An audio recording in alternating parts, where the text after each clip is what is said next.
Internal pembahasannya itu setelah putusan MK seperti apa? Karena kan kemarin juga sempat ada pertemuan para ketua umum gitu di Kertanegara. Nah itu bagaimana dinamika pembahasannya? Tentu perspektifnya berbeda ya. Cara pandang masing-masing partai pasti memiliki kekhususan dan perbedaan.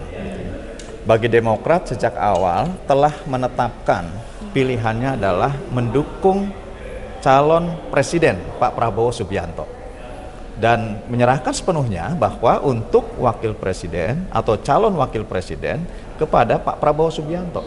Saya kira sampai situ titik gitu ya. Sehingga fokus apa yang dilakukan oleh Partai Demokrat, pertama ya tentu misi kami adalah mensukseskan pemilu legislatif.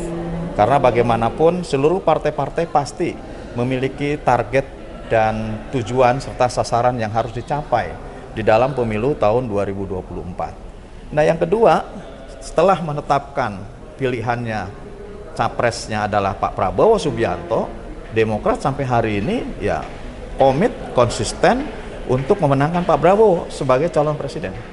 Nah, bagaimana dengan perspektif keputusan Mahkamah Konstitusi saat ini? Ya tentu diserahkan kepada Pak Prabowo. Pak Prabowo akan memilih siapa, ini merupakan komitmen Partai Demokrat. Seraya juga kami tidak mengusulkan ketua umum ataupun kader Partai Demokrat untuk menjadi calon wakil presiden. Tidak mengusulkan. Kalaupun kemarin tentu diusulkan karena ada 4 nama kemarin itu. Ada 4 nama yang tentu ini menguat sebagai calon ataupun kandidat calon wakil presidennya Pak Prabowo. 1 Pak Erlangga, 2 Pak Erick Thohir, 3 Bu Khofifah Indar Parawansa, yang keempat adalah Mas Gibran. Jika keputusan Mahkamah Konstitusi membuka ruang untuk menjadi calon anak-anak muda di bawah 40 tahun yang pernah mengikuti election ya seperti menjadi keputusan Mahkamah Konstitusi, ya tentu ini 4-4-nya menjadi kans menjadi wakilnya Pak Prabowo. Demokrat sendiri lebih condong ke Bu Khofifah Indar Parawansa sebetulnya kemarin, karena kami menganggap bahwa suara Jawa Timur ini penting, keterwakilan perempuan sebagai politikus yang telah lama berkecimpung di dunia politik, kemudian perjalanannya clear and clean sebagai sosok aktivis di perempuan, aktivis di Nahdlatul Ulama.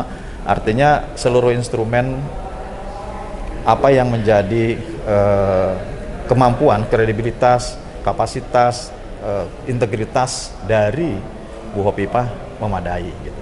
Tapi pada akhirnya sekali lagi bahwa seluruhnya diserahkan kepada Pak Prabowo untuk memilih siapa calon wakil presiden yang tepat untuk mendampinginya ke depan.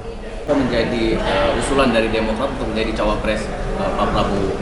Peluangnya menurut Demokrat itu sejauh mana kalau Bu Khofifah yang maju menjadi cawapres? Ya peluangnya ya di Pak Prabowo gitu. Yang penting kan bahwa seluruh partai-partai sudah menyodorkan nama gitu. Supaya lebih kaya, pemberkayaan nama dan sosok figur yang tentu nanti menjadi pilihan Pak Prabowo lebih komplit gitu ya.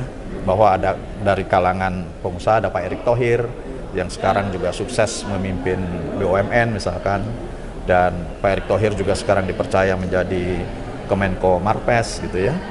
Kemudian ada Pak Erlangga, politisi senior, sukses di dalam menuntaskan COVID-19 sebagai Menko Perekonomian.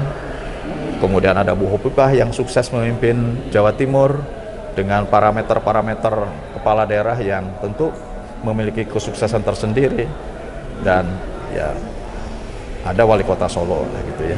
Artinya semua itu menjadi usulan saja. Karena pada akhirnya yang bisa menetapkan, menentukan tentu adalah calon presiden.